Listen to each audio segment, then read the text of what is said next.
अस्सलाम वालेकुम एवरीवन। तो आज हम बात करेंगे डायबिटीज़ के कॉम्प्लिकेशंस के बारे में कि जिन लोगों को शुगर की बीमारी होती है तो उनमें कौन कौन सी पेचीदगियाँ पैदा हो सकती है। सही है।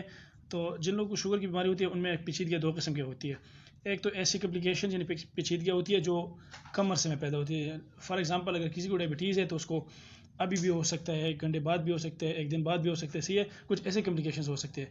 कुछ कॉम्प्लिकेशंस ऐसे होते हैं जो टाइम लेते हैं, मतलब 10 साल 12 साल इतने अरसे के बाद पैदा होते हैं ना। तो ये दोनों कॉम्प्लिकेशंस अलग अलग होते हैं। तो जो जल्दी पैदा होते हैं उनको हम एक्यूट कॉम्प्लिकेशंस बोलते हैं, और जो टाइम लेते हैं उनको हम कहते हैं क्रॉनिक कॉम्प्लिकेशंस। सही है। तो जो एक्यूट कॉम्प्लिकेशंस डायबिटीज़ में आते हैं तो उसमें हमारे पास मेनली 3 चीज़ें हैं। एक तो होता है हाइपोग्लाइसीमिया। सबसे मेन कॉम्प्लिकेशन जो डायबिटिक्स में होता है वो है हाइपोग्लाइसीमिया।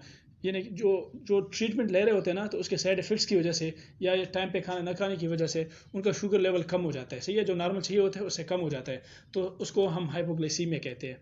सही है। इसका जो दूसरा कॉम्प्लिकेशन एक्यूटली हो सकता है वो होता है DKA यानी डायबिटिक कीटो एसिडोसिस। इसमें होता ये है कि शुगर लेवल अचानक बढ़ जाता है और बॉडी में इसका एनारोबिक ब्रेकडाउन शुरू हो जाता है। सही है। क्योंकि ज़्यादा ब्रेकडाउन होता है तो उसके लिए ऑक्सीजन उतना नहीं मिलता जितना चाहिए होता है। सही है।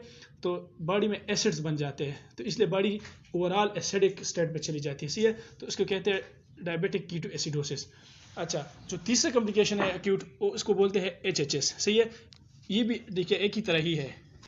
अच्छा, ये HHS जो है ये भी DKA की तरह ही है।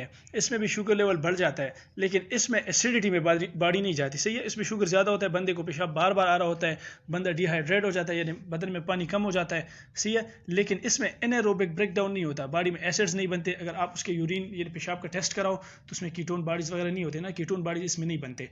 तो ये उससे थोड़ा कम खतरनाक है ना। DKA सबसे ज़्यादा खतरनाक है फिर। सही है। वो HHS से ज़्यादा खतरनाक होता है। अच्छा, और जो क्रॉनिक कॉम्प्लिकेशंस है उनको हम दो में डिवाइड करते हैं। सही है।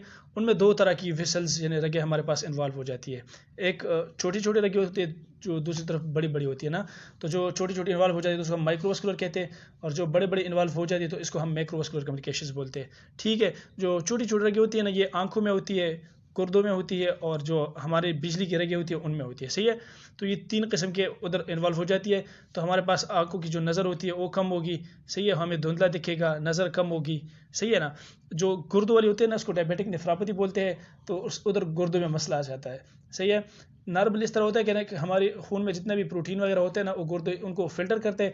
जो वेस्ट होते हैं, वेस्ट प्रोडक्ट सिर्फ एक्सक्रीट कर देते हैं, बाकी सब कुछ जो हमारे काम की चीज़ें होती है ना वो ब्लड में रह जाती है। ठीक है। लेकिन डायबिटीज़ की वजह से लोगों में ऐसा हो जाता है कि फिर गुर्दे ख़राब हो जाते हैं, तो फिर प्रोटीन वगैरह भी ब्लड से यूरिन में चला जाता है। ठीक है। तो इन लोगों का अगर आप यूरिन टेस्ट कराओ तो उनमें प्रोटीन भी होंगे।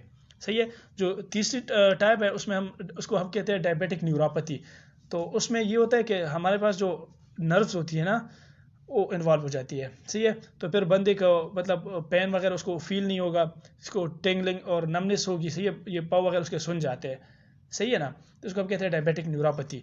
इसकी वजह से ये भी होता है कि बंदों को पता नहीं चलता और उसके पैर वगैरह में ज़ख्म आ जाते हैं ना, लेकिन उसको फील तो नहीं होता कि ज़ख्म आया हुआ है, तो उसकी वजह से वो बहुत ख़राब हो जाता है, और इतना ख़राब हो जाता है कि उसको पाव वगैरह काटने की नौबत आ सकती है। सही है। अच्छा, अब हम डिस्कस करते हैं मैक्रोवास्कुलर कॉम्प्लिकेशंस को। तो मैक्रोवास्कुलर में हमारे पास 3 मेन आर्गन को इन्वॉल्व हो सकते हैं। एक ब्रेन वाले हो सकते हैं जिसको हम कहते हैं सेरेब्रोवास्कुलर अटैक्स ना, सेरेब्रोवास्कुलर आर्टरीज इन्वॉल्व हो जाते हैं, तो फिर उसकी वजह से सेरेब्रोवास्कुलर अटैक आता है, यानी जिसको हम आम लैंग्वेज में फालज भी कहते हैं।